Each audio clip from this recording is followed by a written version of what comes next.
नमस्कार मंडळी, स्वागत आहे तुमचं पंकज क्लिप्समध्ये, ज्यात आपण मोठे पॉडकास्ट छोट्या छोट्या क्लिप्समध्ये टाकतो. ही स्टोरी तुम्ही नक्की एन्जॉय कराल, पण त्याआधी सबस्क्राईब करायला विसरू नका. ते बघू, जसं आपल्या कोकणात पण एक घोडेमुख करून गाव आहे जिथे जिकडे दरवर्षी 30-40 हजार 30 कोंबड्यांना मारतात. हो. पण ते आता का मारतात, असं कधी आलं आणि ते कसं गायब होतं, तर त्याबद्दल करू. तर ते लवकरच येईल. सबस्क्राईब करून ठेवा. सबस्क्राईब करून ठेवा. आपण आपल्या पुढच्या टॉपिककडे वळूया, पुढच्या टाईपकडे वळू आपण भूताच्या. बरोबर. तर कनिष्क, आपलं जो नेक्स्ट आत्म्याचा टाईप आहे ना, हम्म. कारण आता आपण एवढी रिसर्च केली आहे, तर मध्ये मध्ये आपल्याला ही लॅपटॉपमध्ये आणि फोन्समध्ये बघावं लागतंय. बिकॉज तर लोक जेही बोलतील की अरे लिहून आणले, हां लिहून आणले, कारण अभ्यास केलाय आम्ही. पाठांतर करू नाही शकलो कारण आम्ही थोडे वीक स्टुडंट्स आहोत. हा, म्हणजे ब्राईट स्टुडंट असलो असतो तर पॉडकास्ट नसता केला. एक्झॅक्टली. तर तेच आम्ही लिहून ठेवले, तर त्या प्रयत्न करतोय बोलण्याचं. रिया करून आपली एक स्क्रिप्ट रायटर आहे, त्यांनी हेल्प केली आपल्या ह्या सर्वांना. So shout out to Riya also. तर नेक्स्ट भूताचा प्रकार आहे गिर्याभूत. गिर्या कोकणात हा एक खूप पॉप्युलर टर्म आहे. ह्याची क्वालिटीज तुम्ही ऐकल्या असतील. म्हणजे आताही जसं जसं मी ह्या विषयावर जर रिसर्च करत होतो ना, तेव्हा तेव्हा मला समजलं, अरे अच्छा हे करताना असं म्हणतात. अच्छा, तो जे हा, म्हणजे जसं जसं हे करत त्यांना जातो, माहिती पडत जातो, खवीज बोलतात. खवीज बोलतात. याला तर ते आता हळूहळू युजली असं असतं ना की अरे तिकडे भूत होतं, त्याच्यासोबत असं झालं. बरोबर. मी असं पण हा कुठल्या टाईपचा भूत होता ते, अच्छा म्हणजे ह्याच्यासोबत असं झालं म्हणजे ह्याच्या मागे हा भूत लागला असावा, असं आपण बोलू शकतो. बरोबर. तेच म्हणजे उद्या जाऊन जर परीक्षेत तुम्हाला विषय आला UPSCच्या एक्झाम, तुम्ही लिहू शकता. लिहून ठेवा, एक कामाला येईल. लिहून ठेवा. वही पेन पेपर घेऊन बसा. येस. नेक्स्ट गिर्याभूत असतो ना, तर हा भूत आहे ना, म्हणजे मोस्टली आपल्याला नदी किनारे मिळतो. बिकॉज म्हणजे ह्या जो गिर्या करून जो आपला नेक्स्ट टाईप भूत आहे, गिर्या म्हणतात त्यांना, आणि कोकणात बऱ्यापैकी पॉप्युलर आहे तो. ठीक आहे, म्हणजे आपण ऐकलं असेल त्याच्या कहाणी वगैरे. तर तुला माहिती आहे, असं म्हटलं जातं की यार नदीच्या किनारे एक आत्मा आहे, ते रात्री कोण मासेमारीला जातं तर त्यांना दिशाभूल करतो त्यांची, किंवा खेकडे वगैरे. तर खूप सारे खेकडे आमच्या गावी असं झालेलं, खेकडे पकडायला गेले, चिंबोऱ्या वगैरे असतात ना, पकडायला गेले आणि फक्त नुसते खूप सारे खेकडे दिसतात, खूप सारे खेकडे, आणि एका दिशेला बोलवत गेले. मग ते असं दिशाभूल झाले त्यांची, आणि मग तिथेच काहीतरी असं होतं की त्यांना कोणतरी वाचवलं आणि ते परत आले, ते असतं. पण म्हणजे तेच, म्हणजे त्यांना अशी दिसत गेली दिशाभूल झाली, आणि मग ते सकाळी त्यांना जाग आली, असं काहीतरी त्यांच्यावर झालेलं त्यावेळी.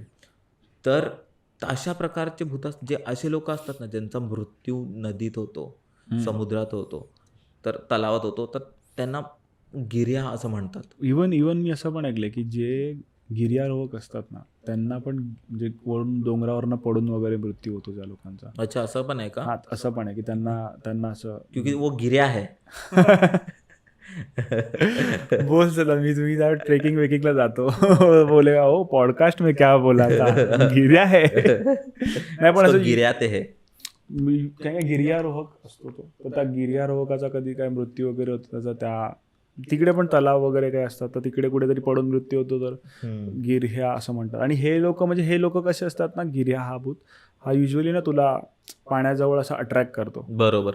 ते बोलतात ना, पाण्याजवळ अट्रॅक्ट, आतमध्ये बोलवण्याचा प्रयत्न करतो आणि मग तुझा मृत्यू होतो तिथेही.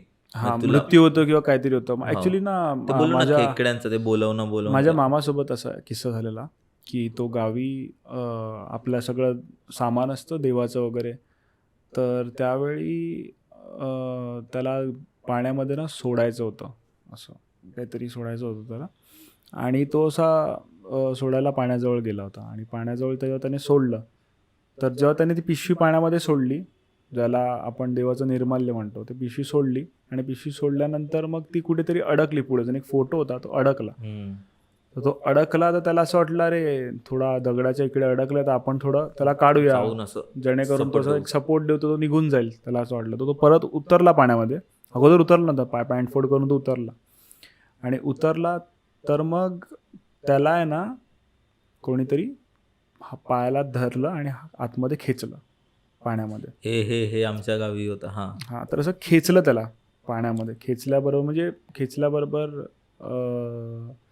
त्याला असं जाणवलं, म्हणजे त्याला लिटरली, म्हणजे त्याने सांगितलं की लिटरली त्याला असं फील झालं की कोणीतरी खालती पकडलंय, लिटरली असं पकडलंय, जकडलंय प्रॉपर, जेणेकरून तो बाहेर नाही येऊ शकत, आणि तो त्याला खेचलं पाण्यामध्ये, आणि तो असा बुडायच्या ह्याच्यामध्ये आला. तर त्याने, म्हणजे मी असं ऐकून आहे त्याच्या गावामध्ये, म्हणजे असं लोक म्हणतात, आणि त्याला पण ही गोष्ट माहिती होती की तुला वाचण्यासाठी 3 चान्स असतात त्याच्याकडनं. वाचण्यासाठी 3 चान्स असतात. म्हणजे तो तुला खेचतो, पाण्यात खेचतो आणि सोडतो. तू परत वरती येतो. तुला परत पकडतो, खेचतो, सोडतो आणि परत पकडतो, तू त्या थर्ड अपलिफ्टमध्ये जर तू नाही आला तर तो फॉर एव्हर खेचतो पाण्यामध्ये तू मरेपर्यंत. असं मी ऐकून आहे. त्यासोबत 2 वेळा झाला. म्हणजे त्याला खेचलं फर्स्ट टाईम आणि त्याला सोडलं. तो वरती आला हेल्प मागायला आणि त्याला परत पकडलं आणि परत खेचलं आणि त्याला परत वरती आणलं आणि त्याच्या डोक्यामध्ये कुठे ना कुठेतरी बॅकग्राऊंडमध्ये चाललेलं, ओ शिट 2 काउंटर झाले आपले. तर तिकडे एक धोबी होता, त्याने लांबून बघितलं आणि त्याने डाईव्ह मारली. त्या नदीमध्ये त्याने डाईव्ह मारली त्याला वाचवायला आणि त्याला बाहेर खेचून काढलं. आता मला समजतं की जेव्हा मी गावी जायचो ना लहानपणी आणि हां तेव्हा मम्मी का नाही मला नदीवर पाठवायची. मोस्टली हे लोक दुपारी जास्त, तर अजिबात नाही पाठवायचे. दुपारी 2-3च्या मध्ये लोक ऍक्टिव्ह असतात. त्याच्यानंतर बोलणार त्यावेळी अजिबात नाही. 2-3च्या आसपास ऍक्टिव्ह असतात, 1 ते 3च्या मध्ये. त्याच्यानंतर मग डिरेक्ट मग अंधार पडल्यावरती संध्याकाळीच आम्ही जायचो. तसं असायचं ते युजली असं होतं. आणि एक्झॅक्टली हा मामा पण माझा दुपारीच गेला होता. आणि असं पण असतं की म्हणजे नदी जवळ झपाटतात वगैरे, कधी जे बाईक असतात म्हणजे उघडे केस तेही बोलतात तसं असू शकतं. केस उघडे ठेवून जायचं नाही. इव्हन ट्रेक करताना पण केस उघडे नाही ठेवायचे मुलींनी वगैरे, असं काय बऱ्याच वेळेला सांगितलं. खूप ऐकलंय मी ट्रेकवर वगैरे पण नाही ठेवायचे. कारण एक वैद्यही करून आलेली ना आपल्या इथे, तर ती बोलते की मुली केस बोलतात ना, मुलींना खूप नटापटा करून म्हणजे जे मेकअप वगैरे लावून नसतं जायचं. तर तिने मागे एक लॉजिक सांगितला ते की मुली मेकअप वगैरे का करतात, किंवा बोलतात ना मुलांना सेंट वगैरे लावून वगैरे नसतं जायचं. तर आपण सेंट का वापरतो, मेकअप का करतो, लिपस्टिक वगैरे का लावतो, केस एकदम उघडे आपण दुसऱ्यांना अट्रॅक्ट करायला, कोणतरी बघावं म्हणजे बघावं. म्हणू खूप लोक बोलतात मी माझ्यासाठी करतो. भाई नाही, तू म्हणजे तू प्रेझेंटेबल राहण्यासाठी दुसऱ्यांना इम्प्रेशन पाडण्यासाठी की ते तुझ्याशी बोलावे. एक्झॅक्टली. तर तेच ना, ते होतात, ते इम्प्रेस होऊन जातात तुझ्याशी. तर तो वाला एक लॉजिक आहे. आणि गिरण्याभूतचं एक उसकी खासियत आहे, ठीक आहे, की असं म्हणतात की ती बोलतात ना केसवाली स्टोरी आहे, की गिरण्याभूत जर तुला केस मिळाला ना, एका व्यक्तीला मिळालं, तर ते त्याच्याकडून काही पाहिजे, कोणती म्हणजे ओके, मी हे ऐकलेलं, पण हा गिर्याभूत भूताचा केस. तर हा केस जर त्याला मिळाला ना, तर तो काही इच्छा आकांक्षा जेही असतील ना, तो मागू शकतो आणि तो गिर्याभूत पूर्ण. मी असं हे पण ऐकले की जोपर्यंत केस त्याच्याकडे तोपर्यंत तो सगळं त्याचं काम करतो. म्हणजे तुला केस लपवता आला पाहिजे. तो ज्या दिवशी त्या गिर्याभूताला केस मिळाला ना, त्या दिवशी तो तुला संपवेल. तर बऱ्याच वेळेला असं मी पण ऐकलंय की म्हणजे मी असं खूप अगोदर ऐकलंय की एका माणसाकडे होता त्या केस, तर त्याने मांडी फाडून मांडीच्या आतमध्ये हेच बोलणार होतो तुला. त्याला तो मिळूच नव्हता शकत ना, मग मिळच नव्हता शकत असं काहीतरी. म्हणजे असं खूप ऐकलंय मी पण की लोक असे खूप अशा जागेवरती लपवतात की खूप लोकल लेजेंड्स आणि खूप वर्षानुवर्ष स्टोरीज ही चालत आली आहे. की मी असं ऐकलंय की लोक मांडीमध्ये फाडून बिडून लपवतात तो केस वगैरे, पोटात वगैरे लपवतात, निघूच नाही बाहेर, आणि इच्छा पूर्ण होत राहायला पाहिजे. तर ते आहेच. तर हा गिर्याभूताबद्दल होता. तर चेटकिनीची मी गोष्ट ऐकली होती, ती शेअर करतो व्ह्युअर्स पर्यंत. बरं. तर कसं आहे की एक आपलं शेत असतं, शेतामध्ये एक छोटंसं शेतकऱ्याचं एक हे असतं, निवासस्थान म्हणू शकतो की एक, म्हणजे तिथलं किंवा असं काम वगैरे करण्यासाठी स्टोरेज रूम वगैरे पण असतं, की जे आराम करण्यासाठी वगैरे पण रूम असतो. बरोबर. तर एक भाऊ होते दोघं, मोठा भाऊ आणि छोटा भाऊ, दोघे भाऊ होते. तर जो छोटा भाऊ होता त्याचं नाव रवी होतं.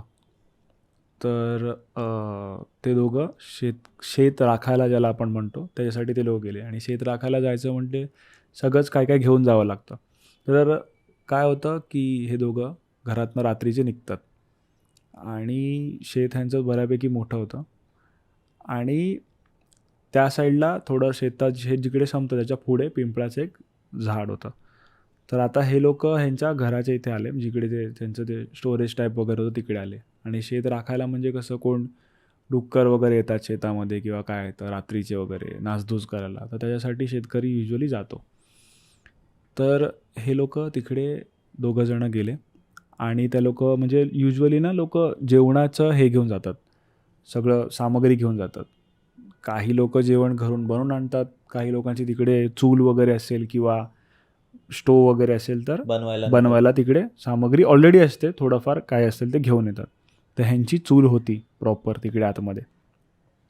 दोघंजण आले, सगळं काम वगैरे चालू केलं, जेवण वगैरे बनवायला स्टार्ट करत होते. तितक्यात त्याच्या मोठ्या भावाला स्ट्राईक झालं की अरे पाण्याची आपला कॅन आणायचा राहिला आहे, म्हणजे पाण्याचं बॉटलसारखं आणायचं राहिलं आहे. तर मग विहीर पण ह्यांची जवळ नव्हती आणि म्हणजे घर त्यापेक्षा म्हणजे असं होतं की चल ठीक आहे, अजून काय आणायचं आहे तर आणतो, मी घरी जाऊन पटकन जाऊन घेऊन येतो. आणि घर एक 10 मिनटावरती होतं, 10-15 मिनटावरती घर होतं वॉकिंग. तर तो बोलला की मग तो रवीला बोलला की एक काम कर, तू चूल वगैरे पेटव, बाकी सगळी तयारी कर, मी पाणी वगैरे घेऊन येतो आपल्याला, तसं पण रात्री वगैरे लागेल. तर मग तो दादाला म्हणाला की ठीक आहे चालेल. मग रवी हे सगळं करत होता, तर त्याला आहे ना बाहेरच्या साईडला कुठेतरी आवाज वगैरे आला आणि तो शेतामध्ये फिरत होता. अच्छा.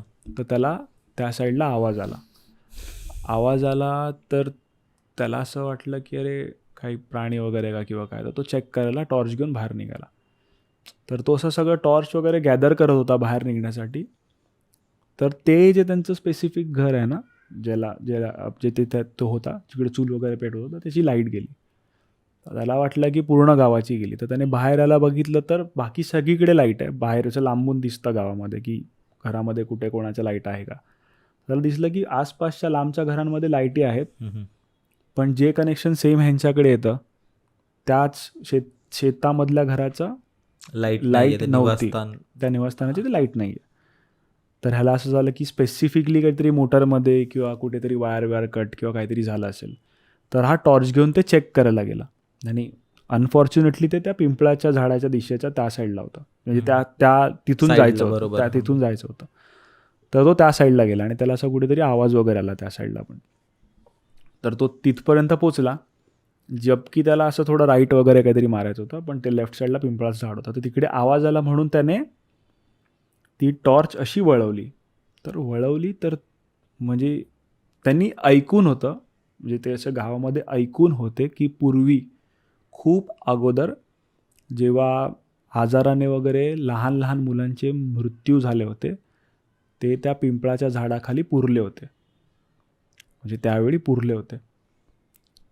तर त्याला हे फक्त गोष्ट ऐकून होता, पण ते कितपत काय आहे तिथपर्यंत रवीला काही आयडिया नव्हती. तर त्याने अशी लिटरली टॉर्च फिरवली आणि फिरवल्याबरोबर ना, म्हणजे असं लिटरली त्याला एक बाई दिसली, जिने मांडीवरती एका मुलाची डेड बॉडी घेतली आहे. मांडीवरती डेड बॉडी घेतली आहे आणि त्यांनी अशी ते टॉर्चमध्ये बघितलं. आता टॉर्च जेव्हा पडतं ते गोल राऊंड पडतो टॉर्चचं, आणि तो परफेक्टली तिच्यावरती पडला आणि ती खाली बसलेली झाडाच्या, आणि ती काहीतरी रिच्युअल्स करत होती. आणि जशी ती टॉर्च पडली तिने डोळे उघडले तर रवी समोर होता. तर ती जोरात ओरडली आणि तिने लिटरली ती डेड बॉडी तिकडे टाकली. म्हणजे लिटरली आपण काहीतरी एक फॉर एक्झाम्पल आपण एक काही इंटरेस्टिंग गोष्ट करतो, आणि इंटरेस्टिंग गोष्टी करत असताना आपल्याला जेव्हा राग येतो तर आपण ते फेकतो लहानपणी, मला नाही करायचं, नाही असं फेकतो ना आपण, तसं तिने ते फेकलं त्या मृतदेहाने. ती ओरडली आणि डिस्टर्ब झाली ती बेसिकली, आणि ती ओरडली आणि ती बोलली की तू बाधा आणली आहेस माझ्या कामामध्ये. असं करत ती त्याच्याकडे धावायला चालू केलं तिने, म्हणजे टुवर्ड्स रवी. तर रवीला समजलं कुठेतरी आपण अडकलोय. तर रवी निघाला, पळायला चालू केलं त्याने. तिकडून त्याने पळायला चालू, आणि ती जोरात ओरडते की तू बाधा आणली, सोडणार नाही तुला, बाधा आणली. ती मागे धावायला लागली आणि धावली आणि मग हा तोपर्यंत घरापर्यंत पोचला धावत, आणि ह्याने पटकन, आणि लाईट तर अजून पण आली नव्हती, कशामुळे काय माहीत नव्हतं, पण तो आतमध्ये गेला आणि त्याने दार बंद केलं. आणि ती बाहेरून वेड्यासारखी दरवाजा ठोकते, ताडतूड तिथं चाललं, आणि हा काय रिस्पॉन्स करला त्याने, आणि हा दरवाजा पकडून बसला. इवन त्याने ते नांगर पण दरवाजाला लावून टाकलं की दरवाजा तोडून ही आतमध्ये येऊ नये किंवा काय. आणि हा लिटरली ती ओरडते, दरवाजा खोलायला धक्का मारते, दरवाजावरती लाता मारते जोरात, आणि पूर्ण अंधार आहे त्या खोलीमध्ये पण. आणि मग थोड्या वेळाने ना ती शांत झाली, म्हणजे दरवाजा ठोकणं बंद झालं. तर रवीला असं वाटलं मे बी ही गेली असेल, ही कोण बाई आहे ती गेली असेल. पण थोड्या वेळाने त्याला एका अगरबत्तीचा वास आला, म्हणजे असं धूर पेटवतो ना आपण, त्या धुवाचा वास यायला लागला. आणि जसं जसं त्या अगरबत्तीचा धूर वाढत होता ना, रवीच्या डोक्यामध्ये काहीतरी वेगळं चालू होत गेलं आणि रवीला असे सुसायडल थॉट्स यायला लागले किंवा रवीला असं खूप असं सायकिक वाटायला लागलं आणि रवी असा ओरडायला वगैरे लागला, वेडा होत गेला म्हणजे असं वेड्यासारखं काहीतरी जरा असं म्हणजे फील होत गेलं. आणि हे पूर्ण धूर असा 10 मिनटं असा चालत राहिला आणि मग नंतर मग आहे ना थोड्या टायमाने तो धूर अचानक बंद झाला आणि रवी थोडासा बॅक टू नॉर्मल व्हायला आला. आणि जसं रवी बॅक टू नॉर्मल व्हायला आला तितक्यात त्याच्या दादाचा त्याला आवाज आला आणि दादा होता आणि दादाने दार ठोठावला. तो तरी पण रिकन्फर्मेशन केलं कोण आहे का, आणि त्याने दरवाजा खोलला. तर दरवाजा खोलल्यावरती बघितलं की दादा आणि दादासोबत 10-15 लोक आहेत आणि ह्याचा पूर्ण ओरडण्याचा वगैरे आवाज तिथपर्यंत पोचलेला. गावामध्ये आवाज वगैरे लिटरली लगेच पोचतो. तर त्याला पोचलेला, तर त्याने आणतानाच 10-12 लोक आणलेले, काहीतरी झालं आहे तिकडे म्हणून. तर लोक पण, गावकरी पण आलेले धावत. तर त्यांनी सांगितलं की असं असं झालं. मग त्यांनी सांगितलं की ती जसं आहे म्हणजे ह्यांना बघितलं, तर गावकऱ्यांनी पण बघितलं की कोणतरी बाई होती, लांबून बघितलं आणि ती पळत पळत जंगलात गेली तिकडनं. आणि त्यांना ती डेड बॉडी मिळाली तिकडे, कुठल्या तरी मुलाची होती तिकडे ती, आणि ही पळाली जंगलात. म्हणजे सांगायचा मुद्दा हा की ती होती चेटकीन. म्हणजे चेटकीन म्हणजे असा एक्झॅक्टली भूताचा प्रकार नाही आहे, पण ती ह्या सगळ्या गोष्टी करते. तर ती बाई जंगलामध्ये पळाली ह्या लोकांना बघून.